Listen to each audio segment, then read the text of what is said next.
ನಮಸ್ಕಾರ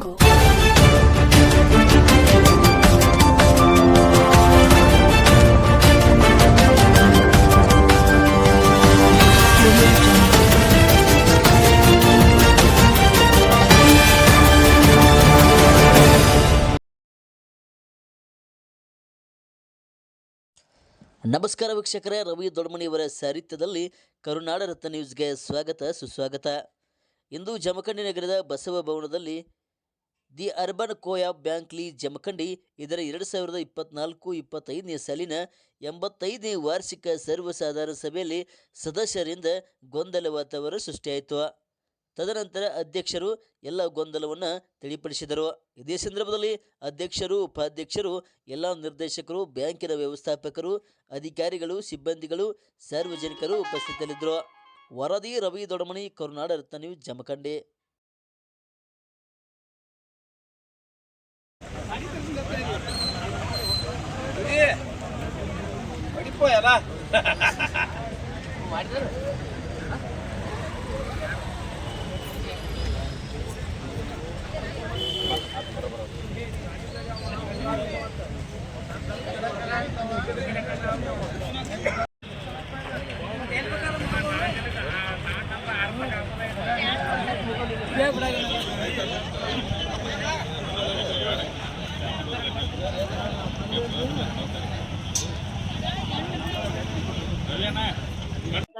ಊಟ ಸ್ಟಾರ್ಟ್ ಮಾಡಿಬಿಡ್ತೀರಿ. ಇಲ್ಲಿ ಏನ್ ವಿಷಯ ಮಾತಾಡ್ತೀರಿ? ಬೇಡ, ಈ ವಿಷಯ ಹಿಂದಾಚೆ ಮಾಡು. ನಮ್ಮ ವಿಷಯಗಳನ್ನು ಚರ್ಚೆ ತೋರಿ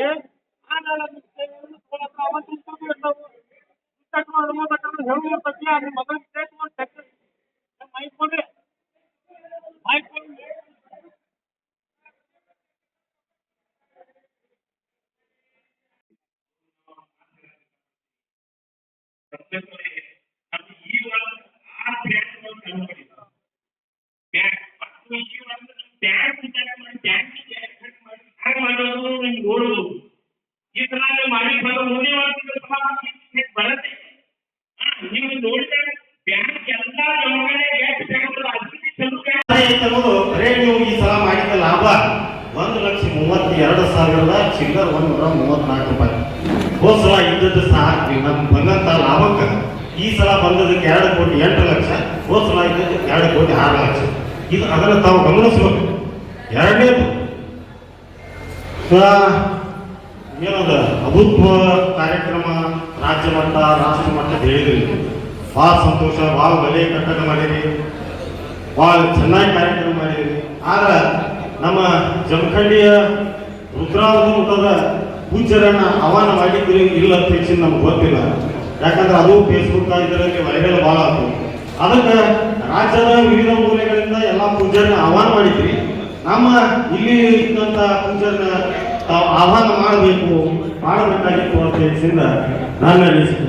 ಆಮೇಲೆ ಅಡಿಟ್ ವರದಿಯನ್ನು ಲೆಕ್ಕ ಪರಿಶೋಧಕರು ಕೊಟ್ಟಂಥ ವರದಿಯನ್ನು ನಾವು ಅದರೊಳಗೆ ಪ್ರಿಂಟ್ ಮಾಡುತ್ತೇವೆ. ಅವ್ರು ಕೊಟ್ಟಂಥ ಸಲಹೆ ಸೂಚನೆಗಳನ್ನು ಅದರೊಳಗೆ ಕೊಡುತ್ತೇವೆ. ಹೋದ ಸಲ ಚರ್ಚೆ ಆಗಿತ್ತು. ಇಲ್ಲಿ ಏನು ಚರ್ಚೆ ಮಾಡ್ತೀವಿ, ಯಾವಾಗ ಓದಿದ್ದು ಯಾವಾಗ ಓದಿವಿ ಮತ್ತು ಯಾವಾಗ ಮುಂದೆ ಸಿಗಿ ಬರ್ಬೇಕು ಅನ್ನುವಂಥ ವ್ಯವಸ್ಥೆ ಐತಿ. ಅದಕ್ಕೆ ದಯಮಾಡಿ ಲಕ್ಷ ಕೊಟ್ಟ ಅದನ್ನು ಫ್ರೀ ಮಾಡುವಂಥ ಕೆಲಸ ಮಾಡಿ. ಈಗ ಆಗಲೇ ಮಾತಾಡಿ ನೀವು ಮುಗಿಸಿರಿ, ಮತ್ತು ನಮ್ಮ ಕಾರ್ಯಕ್ರಮ ಡಿಸ್ಟರ್ಬ್ ಮಾಡಬೇಡಿ ದಯವಿಟ್ಟು. Ramesh please please please. ಸಭೆ ಮುಂದೆ ಬರ್ತಕ್ಕ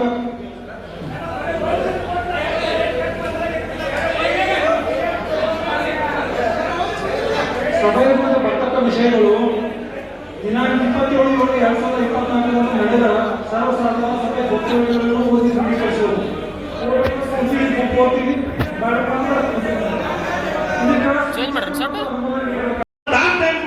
ಏನ್ ಮಾತಾಡಿದ್ರೆ ಅದಕ್ಕೆ ಎಲ್ಲ ಮಾತಾಡಿ. ಮಂದಿಗೆ ಡಿಸ್ಟರ್ಬ್ ಮಾಡಬೇಡಿ ದಯವಿಟ್ಟು ವಿನಂತಿ ಮಾಡ್ತೀವಿ. ಫಂಕ್ಷನ್ ಡಿಸ್ಟರ್ಬ್ ಮಾಡಬೇಡಿ ಸರ್. ಈಗ पहिल्यांदा ಸಭೆ 12 ವಿಷಯ ಆದ್ಮೇಲೆ ನಿಮಗೆ ಚರ್ಚೆ ಸರಿ ಐತಿ. ಈ ಜನ ವಾದಗಳೇ ಬೇಡ. ಈಗ ಮೊದಲು ಚರ್ಚೆ ಮಾಡೋದು, ಆಮೇಲೆ ನೀವು ವಿಷಯಗಳನ್ನ ತೋರಿ. ಈಗ ಕೊಡೋ ಟೈಮ್ ಅವಾಗ ಈಗ ಎಲ್ಲರೂ ಚರ್ಚೆಗೆ ಅವಕಾಶ ಇದೆ. ಮೊನ್ನೆ ನನ್ನ ಪ್ರಶ್ನೆ ನಾನು ಕ್ಲಿಯರ್ ಮಾಡಿ ಹೇಳ್ಬೋದು. ಮಾನ್ಯ ಸನ್ಮಾನ್ಯ ಶ್ರೀ ಅಧ್ಯಕ್ಷರು ಹೇಳಿದ್ರು, ನಾವು ಈ ಸಲ ಅರ್ಬನ್ ಬ್ಯಾಂಕಿನ ಉಪಾಧ್ಯಕ್ಷರಾದಂಥ 85ನೇ ವಾರ್ಷಿಕ ಮಹಾಸಭೆಗೆ ತಮ್ಮೆಲ್ಲರನ್ನು ಹೃತ್ಪೂರ್ವಕವಾಗಿ ಸ್ವಾಗತಿಸುತ್ತೇನೆ. ಈ ವಾರ್ಷಿಕ ವರದಿಯು ಅಧ್ಯಕ್ಷರ ವರದಿ ಮತ್ತು 2025 ಮತ್ತು 31ಕ್ಕೆ ಕೊನೆಗೊಂಡ ವಿತ್ತೀಯ ವರ್ಷದ ಲೆಕ್ಕ ಪರಿಶೋಧಿತ ಆರ್ಥಿಕ ವರದಿಯನ್ನು ನೋಡಿಕೊಂಡು ಬ್ಯಾಂಕಿನ ಎಲ್ಲ ಸದಸ್ಯರಿಗೆ ಒದಗಿಸಲಾಗಿದೆ. 2024-25ನೇ ಸಾಲಿನ ಬ್ಯಾಂಕಿನ ಪ್ರಮುಖ ಸಾಧನೆಯ ಅಂಶಗಳನ್ನು ಈ ಗೌರವಾನ್ವಿತ ಸಭೆಯ ಮುಂದಿಡಲು ಬಯಸುತ್ತೇನೆ. ಆರ್ಥಿಕ ಚಿತ್ರಣ 2024-25 ನಮ್ಮ ಬ್ಯಾಂಕಿನ ಆರ್ಥಿಕ ಬೆಳವಣಿಗೆಯು ಅಭಿವೃದ್ಧಿ ಪಥದಲ್ಲಿದ್ದು ಬ್ಯಾಂಕಿನ ಒಟ್ಟು ವಹಿವಾಟು ಮಾರ್ಚ್ 2024ರಲ್ಲಿ ರು 525 ಕೋಟಿ ಇದ್ದು ಅದು ಮಾರ್ಚ್ 2025ಕ್ಕೆ ರು 593 ಕೋಟಿಯಷ್ಟು ಆಗಿರುತ್ತದೆ. ಹಿಂದಿನ ಸಾಲಿಗೆ ಹೋಲಿಸಿದಾಗ ರು 68 ಕೋಟಿಯಷ್ಟು ಹೆಚ್ಚಿಗೆ ಆಗಿದೆ. ಅಂದರೆ ಪ್ರತಿಶತ 12.84ರಷ್ಟು ಬ್ಯಾಂಕಿನ ವಹಿವಾಟಿನಲ್ಲಿ ಅಭಿವೃದ್ಧಿ ಹೊಂದಿದೆ. ವರದಿ ವರ್ಷದಲ್ಲಿ ಬ್ಯಾಂಕಿನ ಕ್ರಮಬದ್ಧ ಸದಸ್ಯರ ಸಂಖ್ಯೆಯು 23,362 ಇರುತ್ತದೆ. ಕಳೆದ ವರ್ಷ ಈ ಸಂಖ್ಯೆಯು 22,924 ಇತ್ತು. ಈ ವರ್ಷದಲ್ಲಿ 605 ಸದಸ್ಯರು ಹೆಚ್ಚಿಗೆ ಆಗಿದ್ದು 167 ಸದಸ್ಯರು ತಮ್ಮ ಸದಸ್ಯತ್ವವನ್ನು ಹಿಂದಕ್ಕೆ ಪಡೆದಿದ್ದಾರೆ. ಬ್ಯಾಂಕಿನ ಸದಸ್ಯತ್ವಕ್ಕೆ ಬಹಳ ಬೇಡಿಕೆ ಇದೆ. ವರದಿ ವರ್ಷದಲ್ಲಿ ಬ್ಯಾಂಕಿನ ಸದಸ್ಯರ ಸಂಖ್ಯೆಯು 2,756 ಇರುತ್ತದೆ. ಕಳೆದ ವರ್ಷ ಈ ಸಂಖ್ಯೆಯು 2,638 ಇತ್ತು. ಈ ವರ್ಷದಲ್ಲಿ 156 ಸಹ ಸದಸ್ಯರು ಹೆಚ್ಚಿಗೆ ಆಗಿದ್ದು 68 ಸಹ ಸದಸ್ಯರು ತಮ್ಮ ಸದಸ್ಯತ್ವವನ್ನು ಹಿಂದಕ್ಕೆ ಪಡೆದಿದ್ದಾರೆ. ವರದಿ ವರ್ಷದಲ್ಲಿ ಷೇರು ಬಂಡವಾಳ, ಸಹ ಸದಸ್ಯರ ಷೇರು ಬಂಡವಾಳ, ಕಾಯ್ದಿರಿಸಿದ ನಿಧಿ ಮತ್ತು ಇತರೆ ನಿಧಿಗಳು ಸೇರಿ ಒಟ್ಟು ರು 38 ಕೋಟಿಯಷ್ಟು ಬ್ಯಾಂಕಿನ ಸ್ವಂತ ಬಂಡವಾಳ ಇರುತ್ತದೆ. ಕಳೆದ ವರ್ಷಕ್ಕಿಂತ ಈ ವರ್ಷ ಸ್ವಂತ ಬಂಡವಾಳ ರು 2 ಕೋಟಿಯಷ್ಟು ಹೆಚ್ಚಳ ಆಗಿರುತ್ತದೆ. ಬ್ಯಾಂಕಿನ ಒಟ್ಟು ಠೇವಣಿ ಕಳೆದ ವರ್ಷದಲ್ಲಿ ರು 314 ಕೋಟಿ ಇದ್ದದ್ದು 2025ರ ಮಾರ್ಚ್ 31ರ ವೇಳೆಗೆ ರು 355 ಕೋಟಿ ರೂಪಾಯಿಗೆ ತಲುಪಿದೆ. ಜೊತೆಗೆ 355 ಕೋಟಿ ಒಂದು ನಮ್ಮ ಠೇವುಗಳಿವೆ. ಜೊತೆಗೆ 405 ಕೋಟಿ 40 ಲಕ್ಷ ರೂಪಾಯಿ ದುಡಿಯುವ ಬಂಡವಾಳ ಇದೆ.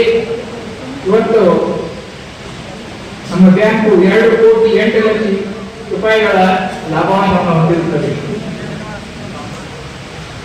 ಮತ್ತು ದುಡಿಯುವ ಬಂಡವಾಳ 597 ಕೋಟಿ 54 ಲಕ್ಷ ರೂಪಾಯಿ ಇರುತ್ತದೆ. ನಮಗೆಲ್ಲ ತಿಳಿದಂಗ ಇವತ್ತ ಈ ಕೇವಲ 2 ವರ್ಷದಲ್ಲಿ 10 ಹೊಸ ಶಾಖೆಗಳನ್ನು ಹೊಂದಿದ್ದು ಇವತ್ತ 4 ಜಿಲ್ಲೆಗಳಿಗೆ ನಮ್ಮ ವಿಸ್ತರಣೆ ಹೊಂದಿ ಬಾಗಲಕೋಟೆ ಜಿಲ್ಲೆ ಮತ್ತು ನಮ್ಮ ಬಿಜಾಪುರ ಜಿಲ್ಲಾ ಕೇಂದ್ರ ಸ್ಥಾನದಲ್ಲಿ 2 ಬ್ಯಾಂಕ್ಗಳನ್ನ, ನೆರೆಯ ಬೆಳಗಾವಿ ಜಿಲ್ಲೆಯ ಉದ್ಘಾಟನೆಗೆ ಎಲ್ಲ ಬ್ಯಾಂಕ್ಗಳು ಉದ್ಘಾಟನೆಯಾಗಿ ಅತ್ಯುತ್ತಮವಾದ ಷೇರ ಅಥವಾ ಠೇವಣಿಗಳನ್ನ ಸಾಲಗಾರನ ಹೊಂದಿ ಇವತ್ತು ಪ್ರಗತಿ ಪಥದಲ್ಲಿ ಸಾಗುತ್ತಿರುವ ಬ್ಯಾಂಕ್ ಈಗಾಗಲೇ ಸತತವಾಗಿ 2 ವರ್ಷ ನಮ್ಮ ಜಿಲ್ಲಾ ಮೈಸೂರು ಕೇಂದ್ರ ಬ್ಯಾಂಕಿನಿಂದ ಅತ್ಯುತ್ತಮ ಬ್ಯಾಂಕ್ ಎಂದು ಕನಸು ಮನಸ್ಸು ಹೋಗುವ ಹಾಕೊಂಡಿರಲ್ಲ. ದಿವಂಗತ ನನ್ನ ಸೋದರಾದ ರಾಜು ಪಿಸಾಳ್ ಅವರು ಒಮ್ಮೆ ಅರ್ಬನ್ ಬ್ಯಾಂಕ್ ನಿರ್ದೇಶಕರಾಗಬೇಕಂತ ಅವ್ರ ಕನಸಿತ್ತು. ಅವ್ರ ಕನಸು ಯಾಕಪ್ಪ ಅನ್ನೋದಕ್ಕೂ ಒಂದು ಕಾರಣ ಐತಿ. ಜಮಖಂಡಿ ನಗರದಲ್ಲಿ 3 ಸಲ ನಗರಸಭೆ ಸದಸ್ಯರಾದರು, 1 ಸಲ ನಗರಸಭೆ ಅಧ್ಯಕ್ಷರಾದರು. ಜಮಖಂಡಿ ಅರ್ಬನ್ ಬ್ಯಾಂಕಿನ ನಿರ್ದೇಶಕರಾದ್ರ ಗ್ರಾಮಾಂತರ ಪ್ರದೇಶದಲ್ಲಿ ಹೆಚ್ಚಿನ ಸೇವೆ ಮಾಡಕ್ ಅವಕಾಶ ಸಿಗ್ತದೆ ಅಂತ ಹೇಳಿ ಅವ್ರೊಂದು ಆಸೆ ಇತ್ತು. ಅದು ಕಾರಣಾಂತರಗಳಿಂದ ಆಸೆ ಇರಲಿಲ್ಲ.